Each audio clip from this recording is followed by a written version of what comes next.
क्या बच्चों, आज हम लोग हेनरी लॉ के न्यूमेरिकल करने जा रहे हैं 1 to 1, और जो भी डाउट है वो हम लोग पूरा का पूरा सॉल्व करेंगे हेनरी लॉ पर। तो हेनरी लॉ में हम लोगों ने क्या क्या पढ़ा है? पहली बात तो ये बोर्ड में आया था हेनरीज लॉ, इस बार 2020 सीबीएसई बोर्ड में आया था। हेनरी लॉ क्या कहता है? हेनरी लॉ कहता है the solubility of gas in a liquid, the solubility of a gas in a liquid, the solubility of a gas in a liquid is directly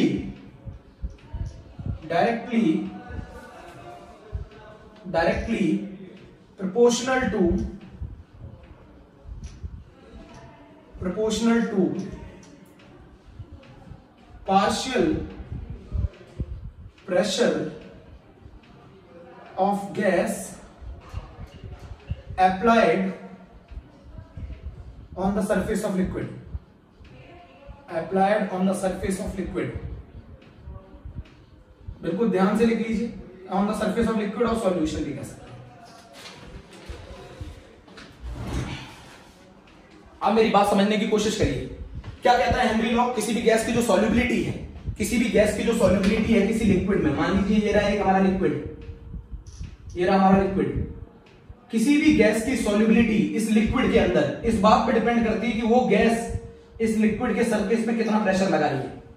मेरी बात समझ में आई? जैसे मान लीजिए अगर मैं ऑक्सीजन की सॉल्युबिलिटी की बात करूं तो मैं ये ऑक्सीजन ले लूं, पी प्रेशर किसका देखूंगा मैं? ऑक्सीजन का। अब मान लीजिए अगर मुझे टोटल प्रेशर दे दिया जाए तो मैं पी ऑक्सीजन कैसे निकालूंगा? मैं टोटल प्रेशर को मोल fraction of O2 in air से मल्टीप्लाई कर दूंगा। अगर मैं ऐसा कर दूं तो मुझे पार्शियल प्रेशर आ जाएगा ऑक्सीजन का।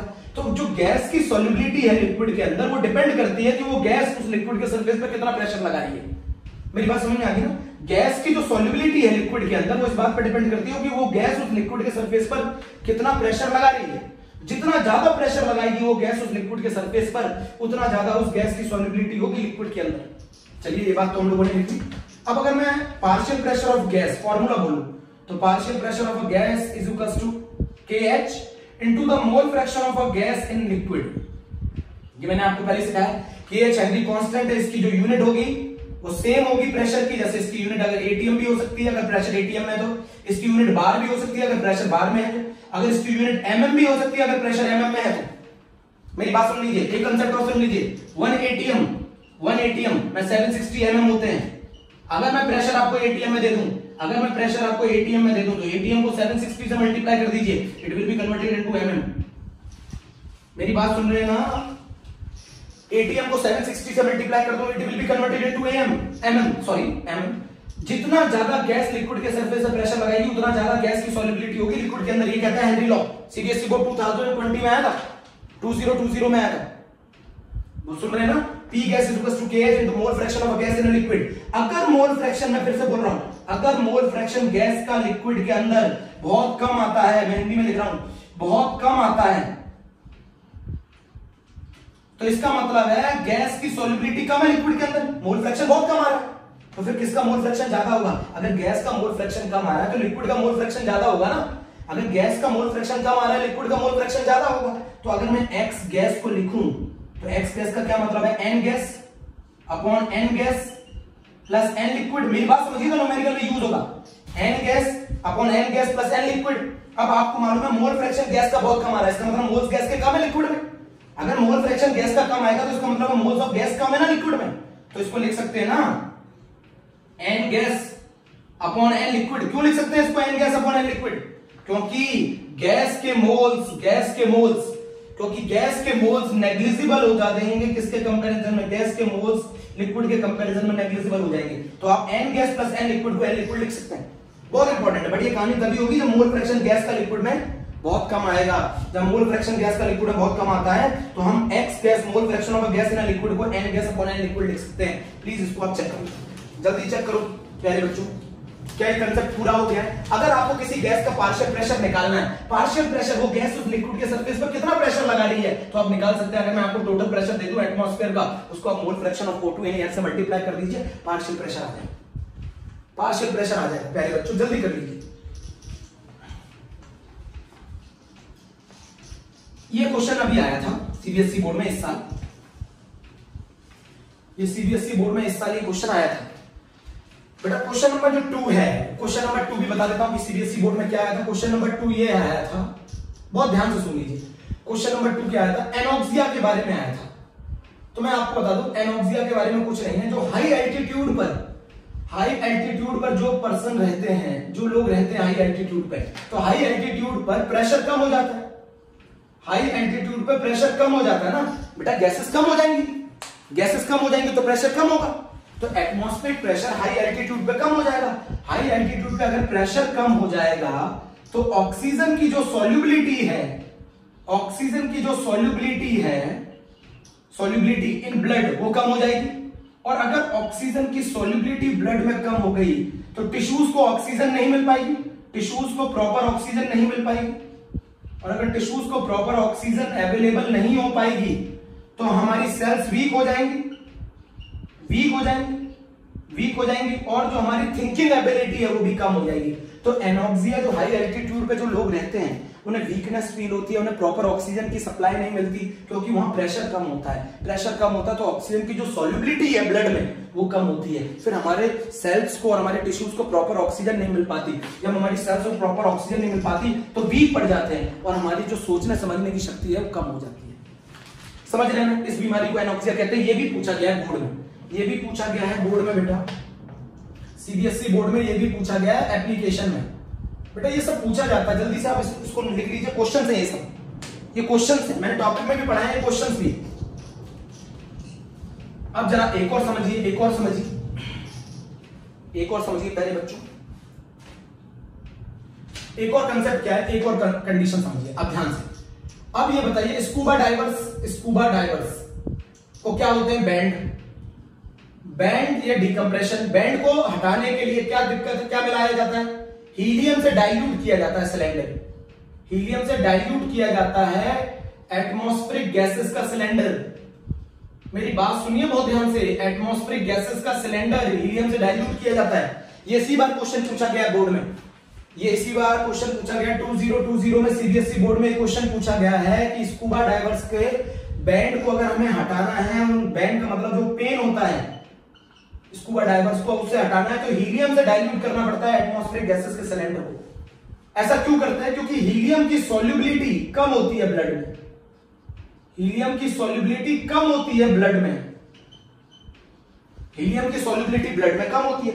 अब इस कंसेप्ट को पूरा समझिए, मेरी बात फिर से समझना। बहुत सारे बच्चों को फिर से डाउट है। ये मान लीजिए मेरा वाटर है, ये वाटर है और ये मेरा स्कूबा डाइवर है, और इसने ये सिलेंडर जो यूज किया है ये स्कूबा डाइवर है। देख रहे हैं ना आपको स्कूबा डाइवर? ये स्कूबा डाइवर है। जितना ज्यादा आप डीप में जाएंगे उतना इसके ऊपर एटमॉस्फेरिक प्रेशर बढ़ जाएगा। जितना आप ज्यादा डीप में जाएंगे उतना प्रेशर बढ़ जाएगा। जितना आप डीप में जाएंगे उतना प्रेशर बढ़ जाएगा। बोलो, अगर प्रेशर बढ़ जाएगा तो ऑक्सीजन एंड नाइट्रोजन की सॉल्युबिलिटी बढ़ जाएगी। ऑक्सीजन और नाइट्रोजन की सॉल्युबिलिटी ब्लड में बढ़ जाएगी। फिर ये स्कूबा डाइवर सरफेस पे आता है। ये स्कूबा डाइवर सरफेस पे आएगा। सरफेस पे आएगा तो यहां प्रेशर कम हो जाएगा। सरफेस पे आएगा तो प्रेशर कम हो जाएगा ना। सरफेस पे आएगा तो प्रेशर कम हो जाएगा। तो जो डिसॉल्व्ड नाइट्रोजन थी हाई प्रेशर पे, वो क्या होगी? रिलीज होगी। और जब वो रिलीज होगी तो वो क्या बनाने लग जाती है? बबल्स बनाने लग जाती है। बेटा डिसॉल्व्ड जो नाइट्रोजन है, जो हाई प्रेशर की वजह से ज्यादा सॉल्युबल हुई, उतनी नाइट्रोजन, अब प्रेशर कम हो गया तो उतनी नाइट्रोजन निकलेगी। जब वो नाइट्रोजन रिलीज होगी बबल्स के फॉर्म में तो वो ब्लॉक करती है कैपिलरीज को, तो उसकी वजह से पेन होता है। उस पेन को कहते हैं बैंड। उस पेन को कम करने का जो तरीका है, सुन रहे हैं? उस पेन को जो कम करने का तरीका है, उसके लिए हम क्या करते हैं? हीलियम को डाइल्यूट कर देते हैं, हीलियम मिला देते हैं सिलेंडर में। उससे होता क्या है? हीलियम की जो सॉल्युबिलिटी है ना वो ब्लड में कम है।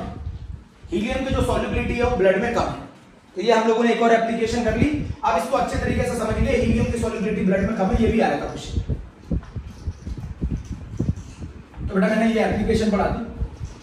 अब जरा मेरी बात समझिए। ये तो क्वेश्चन थे जो पूछे गए। एक और क्वेश्चन पूछ लेते हैं बोर्ड। aquatic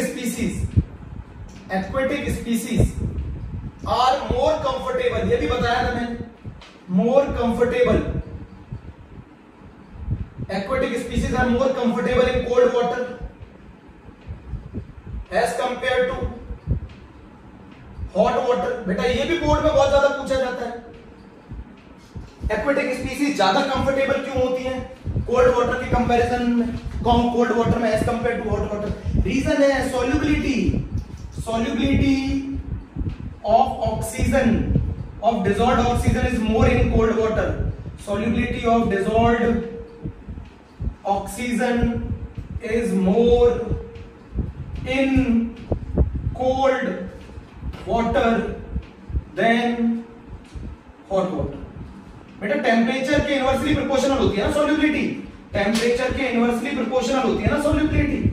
जितना ज्यादा टेम्परेचर बढ़ाओगे उतनी सॉल्युबिलिटी गैस की कम हो जाएगी ना। तो कोल्ड वाटर में ऑक्सीजन जो डिसॉल्व्ड फॉर्म में होती है वो ज्यादा होती है as compare to hot water, that's why aquatic species are more comfortable in cold water than hot water. अच्छा ये बताइए अगला क्वेश्चन क्या पूछा है, टेम्परेचर बढ़ाने पर सॉल्युबिलिटी कम क्यों हो जाती है गैसेस की। मेरी बात सुनिएगा बहुत ध्यान से, टेम्परेचर इंक्रीज करने पर सॉल्युबिलिटी ऑफ गैस लिक्विड में कम क्यों हो जाती है। आज लास्ट चरण में बेटा है ना हेनरी लॉ का, टेम्परेचर बढ़ाने पर solubility of gas in liquid कम क्यों हो जाती है, उसका रीजन समझिए। गैस को अगर मैं लिक्विड में मिलाऊं तो ये प्रोसेस एक्सोथर्मिक होता है, मैंने आपको बताया था एक्सोथर्मिक होता है। तो ली चैटलियर प्रिंसिपल क्या कहता है कि अगर ये एक्सोथर्मिक है, एक्सोथर्मिक का मतलब क्या है, ये हीट रिलीज कर रहा है, ये हीट रिलीज कर रहा है, मेरी बात समझिए, एक्सोथर्मिक का तो ये हीट रिलीज कर रहा है। ली चैटलियर प्रिंसिपल कहता है कि अगर कोई एक्सोथर्मिक प्रोसेस है और टेम्परेचर आपने बढ़ाया, ये तो हीट रिलीज कर रहा है, आप इसे टेम्परेचर दे रहे हैं, तो reaction shift in backward direction, reaction backward direction में शिफ्ट कर जाती है। Gas and solvent separate out, gas and solvent separate out, ये आप इसको नोट कर लीजिए, ये क्वेश्चन हो गए, जल्दी से नोट कर लीजिए। 1 to 1 बेटा क्वेश्चंस कर रहे हैं आज, है ना। Aquatic species are more comfortable in cold water than in hot water.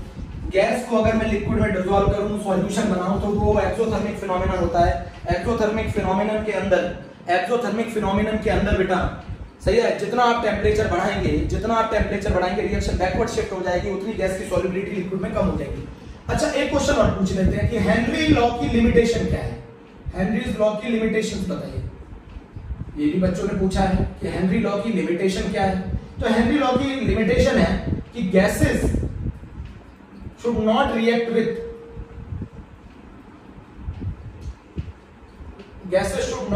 With solvent. Gases और सॉल्वेंट के बीच में कोई रिएक्शन नहीं होनी चाहिए। गैसेस जो ज्यादा सॉल्युबल हुई हैं वो प्रेशर की वजह से होनी चाहिए, ना कि रिएक्शन की वजह से होनी चाहिए। कंपलसरी कंडीशन सुन लीजिए, गैसेस की जो सॉल्युबिलिटी बढ़ाई है आपने, वो प्रेशर बढ़ा के बढ़ाई है, ना कि उनके रिएक्शन करने की वजह से बढ़ी है। तो गैसेस रिएक्ट नहीं करनी चाहिए सॉल्वेंट से। दूसरा, गैसेस सॉल्वेंट में जाकर एसोसिएट और डिसोसिएट नहीं करनी चाहिए। गैसेस सॉल्वेंट में जाकर एसोसिएट और डिसोसिएट नहीं करनी चाहिए। बेटा ये बहुत हाई प्रेशर पे नहीं लगता, सही है, बहुत हाई टेम्परेचर पे नहीं लगता, ये चीज आप लोगों को ध्यान रखनी है। मेन तो यही दो। अब बेटा हम लोगों की थ्योरी खत्म हो गई, थ्योरी में जितने क्वेश्चन आए थे बोर्ड में मैंने करा दिए हैं। अब हम लोग पढ़ने जा रहे हैं न्यूमेरिकल। तो बेटा मैं सबसे पहले सबसे अच्छा न्यूमेरिकल कराता हूं, और ये आईआईटी जी में आया था 2009 में। क्वेश्चन क्या कहता है, पहले मैं क्वेश्चन लिख दूं। हेनरी लॉ कांस्टेंट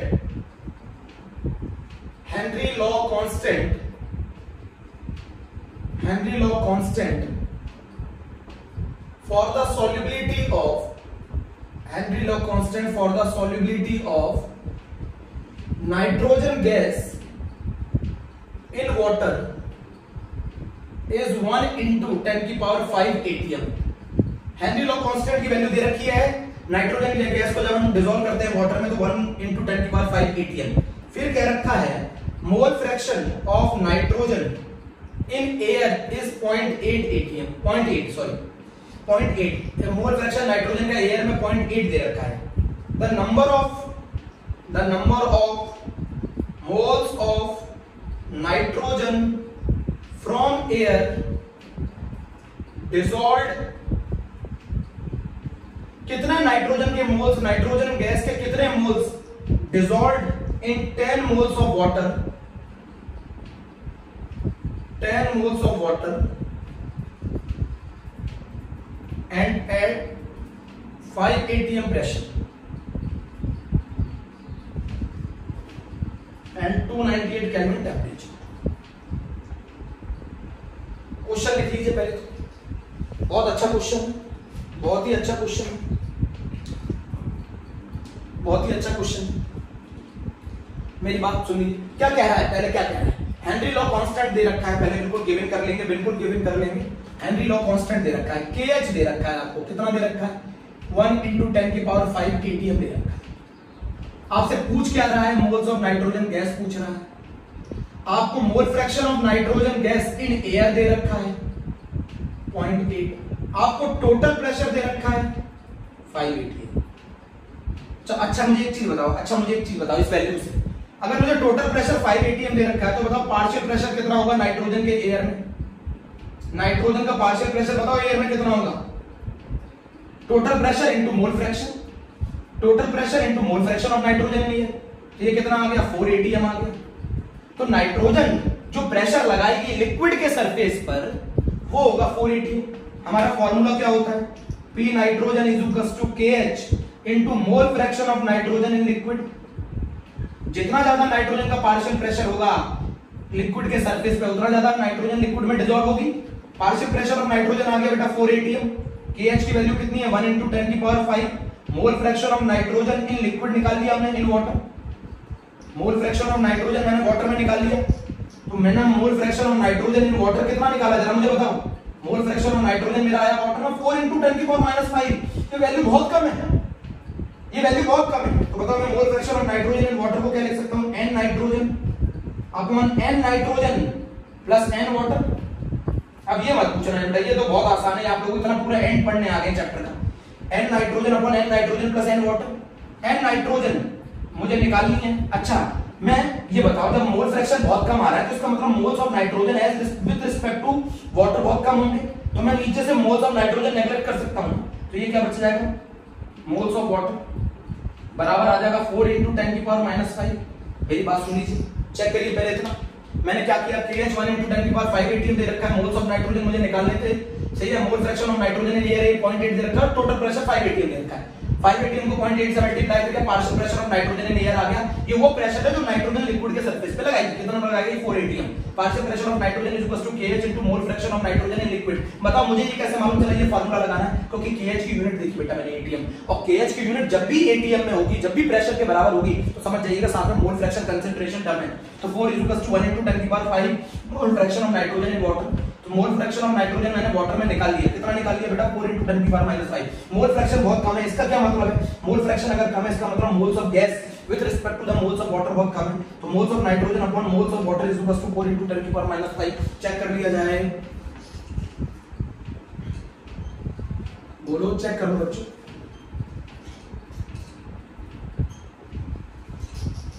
अब मैंने क्या निकाल लिया बेटा? मैंने निकाल लिया moles of nitrogen upon moles of water is equal to 4 × 10⁻⁵। मुझे क्वेश्चन में मोल्स ऑफ वाटर दे रखा था 10 इज इक्वल टू 4 × 10⁻⁵। तो बताओ मैंने मोल्स ऑफ नाइट्रोजन निकाल लिए 4 × 10⁻⁴ आंसर। चेक कर लीजिए, हमारा पहला क्वेश्चन खत्म हो गया। प्यारे बच्चों चेक कर लो, पहला क्वेश्चन खत्म, जल्दी करो बच्चों, जल्दी चेक करो।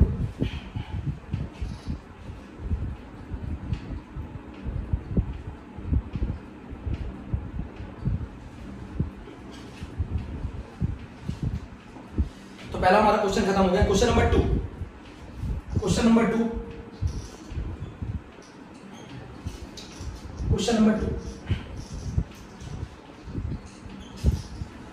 नंबर 2 है बेटा। जी में आया था 2019 में, जी में आया था 2019 में। क्वेश्चन नंबर 2 है for the for the solution of the gases, for the solution of the gases W, X, Y और Z in water, बहुत आसान क्वेश्चन है, at 298 Kelvin temperature the Henry's constant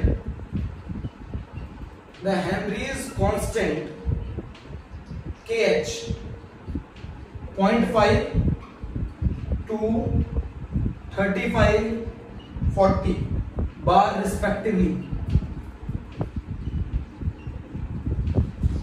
अब वो पूछ रहा है इनके लिए ग्राफ कैसे सही होगा। मेरी बात सुनिए बहुत, हेनरी कांस्टेंट की वैल्यू दे रखी है, W के लिए 0.5, X के लिए 2 और 35, Y के लिए और Z के लिए 40। वो हमसे जो ग्राफ पूछ रहा है, वो ग्राफ पूछ रहा है पार्शियल प्रेशर ऑफ गैस और मोल फ्रैक्शन ऑफ लिक्विड के बीच में। पार्शियल प्रेशर ऑफ गैस और मोल फ्रैक्शन ऑफ लिक्विड के बीच में हमसे ग्राफ पूछा है। क्वेश्चन समझ में आ गया? हमसे पूछ रहा है इनके लिए ग्राफ कैसा होगा। तो पार्शियल प्रेशर ऑफ गैस और मोल फ्रैक्शन ऑफ लिक्विड के बीच में ग्राफ पूछा है। हमारा फार्मूला क्या होता है? Partial pressure of gas is equal to KH into the mole fraction of a gas in a liquid. यही होता है ना बेटा, partial pressure of a gas is equal to KH, mole fraction of a gas in a liquid को क्या लिख सकता हूं? 1 minus mole fraction of liquid. बेटा गैस और लिक्विड का मोल फ्रैक्शन मिला के 1 था, तो बताओ गैस का मोल फ्रैक्शन कितना होगा? 1 माइनस x लिक्विड। लिख सकता हूं ना? बोलो ना, इतना लिख सकता हूं। अब जरा मुझे ये बताइए, P गैस बराबर KH minus KH into mole fraction of liquid, ये लिख सकता हूं। मुझे ग्राफ बनाना है मोल फ्रैक्शन ऑफ लिक्विड के साथ, तो ये y हो गया, ये वाला टर्म mx हो गया और ये टर्म हमारा c हो गया। c is known as intercept. तो मैं आपको बता दूं, जिसका इंटरसेप्ट, जिसकी KH की वैल्यू जितनी ज्यादा होगी उसका इंटरसेप्ट उतना ज्यादा होगा। भाई जिसकी KH की वैल्यू जितनी ज्यादा होगी इंटरसेप्ट उतना ज्यादा होगा। भाई KH की वैल्यू जितनी ज्यादा होगी उसका इंटरसेप्ट सबसे ज्यादा होगा। तो सबसे ज्यादा इंटरसेप्ट किसका होगा बोलो? Z का। उसके बाद किसका होगा बोलो? Y का। उसके बाद किसका होगा बोलो? X का। उसके बाद किसका होगा बोलो? W का। दूसरा, स्लोप बराबर कितना आ गया? इस रिएक्शन का स्लोप कितना आ गया बोलो? बराबर माइनस का KH। इसका स्लोप आ गया माइनस का KH। KH की वैल्यू जितनी ज्यादा होगी स्लोप उतना नेगेटिव होगा। KH की वैल्यू जितनी ज्यादा होगी स्लोप उतना नेगेटिव होगा। KH की वैल्यू जितनी ज्यादा स्लोप उतना नेगेटिव, स्लोप उतना नेगेटिव, उतना नीचे, स्लोप उतना नेगेटिव उतना नीचे। तो सबसे पहले ऊपर कौन है ये बताइए मुझे ये बताइए। ये Z है, ये Y है, ये X है और ये W। आप आंसर लिख सकते हैं, ये आंसर होना चाहिए। कुछ नहीं किया, बहुत आसान है। मैंने मोल फ्रैक्शन ऑफ गैस, अच्छा आप लोग कह रहे हो तो मैं यहां लिख देता हूं, mole fraction of gas plus mole fraction of liquid is equal to 1। तो बताओ मोल फ्रैक्शन ऑफ गैस को मैं क्या लिख सकता हूं? 1 minus mole fraction of liquid लिख सकता हूं। कैसी बातें कर रहे हो? तो KH की वैल्यू जितनी ज्यादा होगी स्लोप उतना नेगेटिव होगा और KH की वैल्यू जितनी ज्यादा होगी इंटरसेप्ट उतना ज्यादा होगा। क्लियर कर लीजिए, दोनों चीजें बहुत आसान है। न्यूमेरिकल जी में आया था 2019 बेटा, ये क्वेश्चन जी में आया था 2019 में। क्लियर कर लीजिए प्लीज प्यारे बच्चों, क्लियर कर लीजिए। अब हम आगे की कहानी पे चल रहे हैं। कितने क्वेश्चन हम लोगों ने कर लिए हैं न्यूमेरिकल पे? 2। बहुत आसान। अच्छा चलिए एक क्वेश्चन कराता हूं आपको, सीबीएसई बोर्ड 2020 का, सीबीएसई बोर्ड 2020 का क्वेश्चन है, न्यूमेरिकल है, 2 नंबर में आया था। Calculate the solubility of CO2 in water at 298 Kelvin under 760 mm of Hg। कितने प्रेशर पे सॉल्युबिलिटी बतानी है पहले बच्चों? कितने प्रेशर पे? देखो सबसे ज्यादा सॉल्युबिलिटी कितने प्रेशर पे बतानी है? 760 mm पर बतानी है। किसकी सॉल्युबिलिटी बतानी है? CO2 गैस की बतानी है। KH दे रखा है CO2 का in water, KH of CO2 in water, KH दे रखा है CO2 का वाटर में 1.25 into 10 की पावर 6 mm of Hg। ये दे रखा है KH of CO2 in water 1.25 into 10 की पावर 6 mm of Hg। मामूली सा क्वेश्चन, बहुत ही आसान क्वेश्चन। कैसे करेंगे बताओ? Pressure of CO2 is equals to KH of CO2 into mole fraction of CO2 in water। ऐसे करेंगे ना, mole fraction of CO2 in water। Pressure of CO2 is equal to KH into mole fraction of CO2 in water. बहुत आसान है, हमें pressure दे रखा है 760 mm, हमें KH की वैल्यू दे रखी है 1.25 into 10 की पावर 6। हमसे सॉल्युबिलिटी पूछ रहा है, तो जब KH की यूनिट mm में होती है तो सॉल्युबिलिटी किससे बताई जाती है? मोल फ्रैक्शन से बताई जाती है। अरे प्यारे बच्चों, मोल फ्रैक्शन से बताई जाती है। तो what is the mole fraction of CO2? 760 divided by 1.25 into 10 की पावर 6। तो ये कितना आ रहा है आंसर? 6.08 into 10 की पावर -2 आंसर। ये क्वेश्चन आया है सीबीएसई बोर्ड इस साल, सीबीएसई बोर्ड में इस साल ये क्वेश्चन आया। बहुत ही आसान क्वेश्चन है, कर दीजिए बच्चों, जल्दी से करो। अगला क्वेश्चन करा रहा हूं, एनसीईआरटी का क्वेश्चन है। एनसीईआरटी का क्वेश्चन है, KH दे रखा है, KH फॉर द मोलैलिटी, वो सिर्फ आपको कंफ्यूज करने के लिए दे रखा है। Molality, KH for the molality of methane, KH for the molality of methane in benzene at 298 Kelvin is 4.27 into 10 की पावर 5 mm of Hg। ये हमें KH दे रखा है मीथेन के लिए, बेंजीन के अंदर। कह रहा है calculate the solubility of methane. Same question NCERT से दिया गया था। Calculate the solubility of methane, calculate the solubility of methane in benzene at 298 Kelvin under 760 mm। अब आप बताओ इन दोनों क्वेश्चनों में क्या अंतर है? सेम क्वेश्चन, सिर्फ KH की वैल्यू तो अलग है, कंसेप्ट तो सेम है ना। वो आपसे किसकी, मीथेन की सॉल्युबिलिटी पूछ रहा है जब प्रेशर 760 mm है, जब मीथेन की सॉल्युबिलिटी पूछ रहा है जब प्रेशर 760 mm है, जब KH की वैल्यू दे रखी है 4.27 into 10 की पावर 5 mm। KH की वैल्यू दे रखी है 4.27 into 10 की पावर 5 mm, तब हमसे पूछ रहा है, आप ये बताइए KH की वैल्यू दे रखी है 4.27 into 10 की पावर 5 mm, और आपसे पूछ रहा है जब 760 प्रेशर हो जाए तो बताइए मीथेन की सॉल्युबिलिटी कितनी होगी बेंजीन के अंदर। सेम क्वेश्चन है, सेम क्वेश्चन है, जो इस बार बोर्ड में दिया गया क्वेश्चन था वो इसी से। तो मुझे बताइए क्या होगा? तो pressure of methane is equals to KH into mole fraction of methane in benzene, यही तो होगा। तो मुझे बताइए कि हमारा मोल fraction of methane in benzene कितना होगा, मुझे जरा बताइए। तो वो होगा pressure of CH4 divided by KH। Pressure of CH4 कितना है मुझे बताइए जरा, 760। KH की वैल्यू कितनी है 4.27 into 10 की पावर 5। सॉल्व करेंगे, जो भी आंसर है, क्या मैंने आंसर निकाला? यस, 1.78 into 10 की पावर -3। कर लीजिए क्वेश्चन। ये क्वेश्चन है एनसीईआरटी एंड एक्सरसाइज का, एनसीईआरटी एंड एक्सरसाइज का क्वेश्चन है, फटाफट जल्दी से कर लीजिए सबसे। चलिए अगला क्वेश्चन है, एक क्वेश्चन पूछा था सिग्निफिकेंस ऑफ KH बताओ, सिग्निफिकेंस ऑफ KH बताओ, रफ कर दो। सिग्निफिकेंस ऑफ KH बताओ। अब आप ये सुनिए, सिग्निफिकेंस ऑफ KH बता, KH की वैल्यू, सिग्निफिकेंस ऑफ KH आपको बहुत अच्छी तरीके से मालूम है, हर गैस के लिए KH की वैल्यू डिफरेंट होती है, आपको मालूम है। अब KH जितना ज्यादा होगा, गैस की सॉल्युबिलिटी लिक्विड में उतनी कम होगी। जिस गैस का KH ज्यादा होगा उस गैस की सॉल्युबिलिटी लिक्विड में कम होगी। क्लियर कर लो पहले, जिस गैस का KH ज्यादा होगा उस गैस की सॉल्युबिलिटी लिक्विड में कम होगी। बेटा मैं लास्ट क्वेश्चन पे आ गया, तो मैं लास्ट क्वेश्चन पे आ गया हूं, और वो क्वेश्चन बहुत अच्छा है। KH की वैल्यू जितनी ज्यादा होगी गैस के लिए, उतने उस गैस की सॉल्युबिलिटी लिक्विड में कम।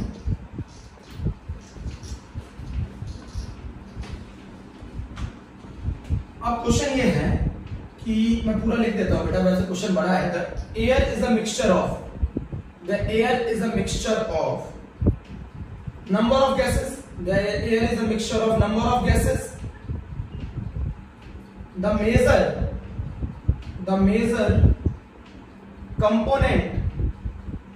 major component are oxygen and nitrogen with approximate proportion। कितना प्रपोर्शन में है वो एयर में, वो टोटल एयर में कितने प्रपोर्शन में, oxygen 20% and nitrogen 79%। By volume, total volume का 20% ऑक्सीजन कंटेन करती है, 79% nitrogen. The water is in equilibrium with air at a pressure of 10 atm. At a pressure of 10 atm. Water जो है equilibrium में है एयर के साथ, किस प्रेशर पे, 10 atm। KH की वैल्यू दे रखी है फॉर नाइट्रोजन 3.3 into 10 की पावर 7 mm। KH की वैल्यू फॉर ऑक्सीजन सॉरी, और KH की वैल्यू दे रखी है फॉर नाइट्रोजन 6.51 into 10 की पावर 7 mm। बोलो अब हमसे क्या पूछ रहा है, calculate the composition of these gases in water. Calculate the composition of these gases in water।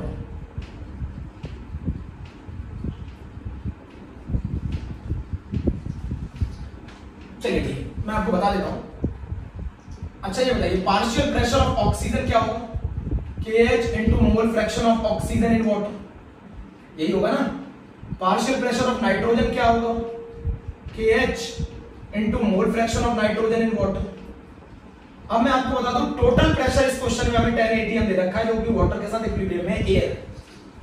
Total pressure 10 atm दे रखा है। अब मुझे ये बताइए अगर टोटल एयर में से 20%, टोटल 100% में से 20% अगर ऑक्सीजन है बाय वॉल्यूम, अगर टोटल एयर में से 20%, टोटल 100% में से 20% बाय वॉल्यूम कौन है, ऑक्सीजन, तो बताइए ऑक्सीजन का मोल फ्रैक्शन कितना होगा। अरे 20%, 100 में 20% है, 100 में 20 है, तो एक में कितना होगा, मोल फ्रैक्शन किसी भी चीज को एक में से बताता है बेटा, तो एक में कितना होगा 0.2, समझिए नहीं। 100 में अगर कोई चीज 20 है तो एक में कितनी होगी 0.2, तो मोल फ्रैक्शन नाइट्रोजन का कितना होगा, 100 में वो 79 है, तो एक में कितना होगा 0.79। बहुत आसान। तो बताओ पार्शियल प्रेशर ऑफ ऑक्सीजन कितना होगा, पार्शियल प्रेशर ऑफ ऑक्सीजन क्या होगा, 10 atm into 0.2, तो 2 atm, बट प्रेशर हमें mm में चाहिए क्योंकि हमारा KH mm में, प्रेशर हमें mm में चाहिए, तो atm को कन्वर्ट कर लो mm, 760 से मल्टीप्लाई कर दो, 1520 mm आ गया, 1520 mm आ गया प्रेशर ऑक्सीजन का। प्रेशर नाइट्रोजन का बताओ बेटा, टोटल प्रेशर कितना है 10 atm, मोल फ्रैक्शन नाइट्रोजन का कितना निकाला 0.79, बोलो कितना आ गया 7.9 atm आ गया, mm में कन्वर्ट करो, 7.9 into 760 कितना आ गया बेटा 6004 mm आ गया, प्रेशर ऑफ नाइट्रोजन निकाल लिया। अब तो कुछ नहीं रह गया, अब क्या निकालना है, मोल fraction of oxygen in water निकालना है, मोल fraction of nitrogen in water निकालना है। एनसीईआरटी का क्वेश्चन है बेटा, एनसीईआरटी का क्वेश्चन है,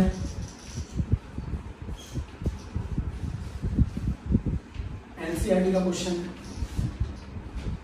बहुत ध्यान से सुन लो। अब जरा मुझे ये बताओ, मुझे पार्शियल प्रेशर मिल गया नाइट्रोजन का 6004, KH बताओ नाइट्रोजन का कितना है, KH ऑफ नाइट्रोजन मैंने निकाला था बेटा 6.51 into 10 की पावर 7, तो बताओ मोल fraction of nitrogen in water कितना होगा, निकाल लोगे ना, अब बेटा मैं कैलकुलेशन नहीं करूंगा। मोल fraction of nitrogen in water होगा 6004 मेरे प्यारे बच्चों डिवाइडेड बाय 6.51 into 10 की पावर 7, कैलकुलेशन कर लीजिएगा। अच्छा similarly mole fraction of oxygen in water बताइए, तो वो प्रेशर कितना निकाला ऑक्सीजन का 1520, अरे निकाला तो pressure partial, divided by KH, KH की वैल्यू कितनी है इसके लिए 3.3 into 10 की पावर 7, 3.3 into 10 की पावर 7, मोल फ्रैक्शन आ गया ऑक्सीजन का वाटर में, मोल फ्रैक्शन हो गया नाइट्रोजन का वाटर में। एक अच्छा क्वेश्चन था जो आपको आना चाहिए था, ये हम लोगों ने कर लिया। एक और क्वेश्चन बेटा, एक और क्वेश्चन हम लोगों ने कर लिया बहुत अच्छे तरीके से।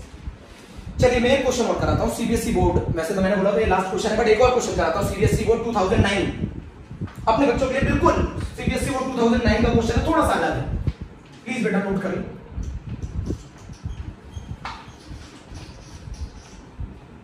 बेटा अगर वो 20% दे रखा है बाय वॉल्यूम कंपोजिशन, तो इसका मतलब है जो टोटल 100% एयर है उसमें से 20% ऑक्सीजन, तो 100 में 20% है तो फिर एक में कितनी होगी 0.2, तो मोल फ्रैक्शन मिल गया O2 का एयर के अंदर 0.2, मोल फ्रैक्शन नाइट्रोजन का मिल गया 0.79, बोलो मिल गया ना 0.79। अब मोल फ्रैक्शन को टोटल प्रेशर से मल्टीप्लाई कर दो तो पार्शियल प्रेशर आ जाएगा ऑक्सीजन का और नाइट्रोजन का। वो एटीएम में आता है, उसको कन्वर्ट कर दो 760 से मल्टीप्लाई करके वो एमएम में आ जाएगा। पुट करो फॉर्मूले में, KH से डिवाइड करो, मोल फ्रैक्शन आ जाएगा O2 का और नाइट्रोजन का। बहुत आसान क्वेश्चन। अगला क्वेश्चन है बेटा, अगला क्वेश्चन प्लीज मेरे प्यारे बच्चों नोट कर लो। अच्छा क्वेश्चन, सीबीएसई बोर्ड में आया हुआ है 2009 में, सीबीएसई बोर्ड में आया हुआ है 2009। इससे ज्यादा क्वेश्चन आपको करने की आवश्यकता नहीं है हेनरी लॉ, इससे ज्यादा क्वेश्चन आपको रिक्वायरमेंट नहीं है करने की। क्वेश्चन पूछ रहा है what concentration of nitrogen be present in a glass of water at room temperature if the total pressure in air is 1 atm, अगर टोटल प्रेशर एयर में 1 atm, mole fraction of nitrogen in air is 0.78, KH 8.42 into 10 की power -7 मोल पर litre पर mm। अब इस question के अंदर हमें टोटल प्रेशर दे रखा है बेटा 1 atm, समझो मेरी बात, टोटल प्रेशर आपको 1 atm दे रखा है। KH की यूनिट पे गौर करो, इस बार KH की यूनिट mm नहीं है, प्रेशर के बराबर नहीं है, मतलब इस बार कंसंट्रेशन टर्म मोल फ्रैक्शन नहीं हो सकता। कैसे पहचाना आपने, कैसे पहचाना? मैंने इसे पहचाना कि इस बार KH की जो यूनिट है वो मोल पर लीटर पर mm है। अगर मैं इस मोल पर लीटर पर mm को mm से मल्टीप्लाई कर दूं तो mm कैंसिल, तो क्या बचेगा मोल पर लीटर। अरे अगर मैं इसको mm से मल्टीप्लाई कर दूं, mm क्या होता है, प्रेशर की यूनिट होती है ना, तो ये mm कैंसिल हो जाएगा, मोल पर लीटर आ जाएगा। तो ये फॉर्मूला हमारा क्या होगा मैं आपको बता देता हूं, बहुत ध्यान से सुनिएगा। Solubility is equals to KH into P। आप देखो कैसे, KH की यूनिट क्या है, मोल पर लीटर पर mm, प्रेशर की यूनिट क्या है mm, mm से mm कैंसिल, KH क्या आ जाएगा मोल पर लीटर, और सॉल्युबिलिटी किसमें है, मोल पर लीटर में निकालिए। बोलो जल्दी से, सॉल्युबिलिटी बराबर KH into P कैसे निकाला बेटा, मोल पर लीटर पर mm। अगर मोल पर लीटर पर mm को मैं प्रेशर से मल्टीप्लाई कर दूं mm से, तो mm कैंसिल, तो mm किसकी यूनिट होती है, प्रेशर की, तो मोल पर लीटर के बराबर आ जाएगा। सॉल्युबिलिटी बराबर KH into P। बट हमें प्रेशर, ये पार्शियल प्रेशर चाहिए होता है गैस का, बट हमें टोटल प्रेशर दे रखा है, तो बताओ पार्शियल प्रेशर कितना होगा नाइट्रोजन का, तो पार्शियल प्रेशर नाइट्रोजन का होगा 1 atm into 0.78, तो ये कितना हो गया 0.78 atm, ये पार्शियल प्रेशर होगा 0.78 atm आ गया, बट मुझे atm में नहीं चाहिए mm में चाहिए, तो 0.78 into 760, तो ये mm में हो गया।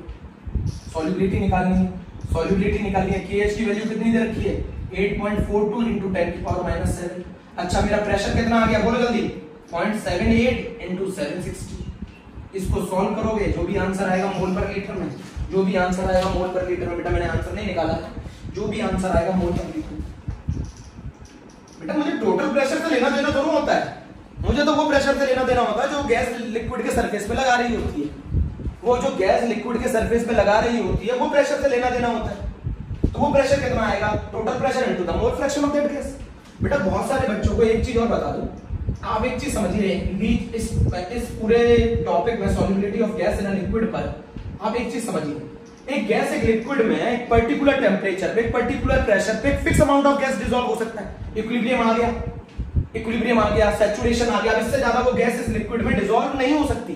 तो अगर आप इसे डिसॉल्व और करना चाहते हैं, मतलब अगर आप रिएक्शन को फॉरवर्ड डायरेक्शन में ले जाना चाहते हैं, अगर आप रिएक्शन को फॉरवर्ड डायरेक्शन में ले जाना चाहते हैं तो इसके लिए उस गैस का प्रेशर बढ़ाना पड़ेगा। यही हेनरी लॉ भाई, इक्विलिब्रियम आ गया, इससे ज्यादा इस प्रेशर पे इस टेम्परेचर पे ये गैस इससे ज्यादा डिसॉल्व नहीं हो सकती, इस पर्टिकुलर टेम्परेचर और प्रेशर पे इससे ज्यादा गैस डिसॉल्व नहीं हो सकती। इक्विलिब्रियम आ गया, आप चाहते हैं गैस और ज्यादा डिसॉल्व हो, तो गैस और ज्यादा डिसॉल्व हो तो आपको प्रेशर ऑफ गैस बढ़ाना पड़ेगा या फिर आपको टेम्परेचर कम करना पड़ेगा। इससे ये इक्विलिब्रियम किस डायरेक्शन में शिफ्ट हो जाएगा, शिफ्ट हो जाएगा फॉरवर्ड डायरेक्शन में। इक्विलिब्रियम शिफ्ट हो जाएगा फॉरवर्ड डायरेक्शन में, गैस की सॉल्युबिलिटी लिक्विड के अंदर बेटा बढ़ जाएगी। और ये हमारा सॉल्यूशन चैप्टर बेटा कंप्लीटली ओवर। थैंक यू प्यारे बच्चों। ठीक है, अब हम लोग जो नेक्स्ट चैप्टर है इलेक्ट्रोकेमिस्ट्री अगले टर्म से चालू करेंगे।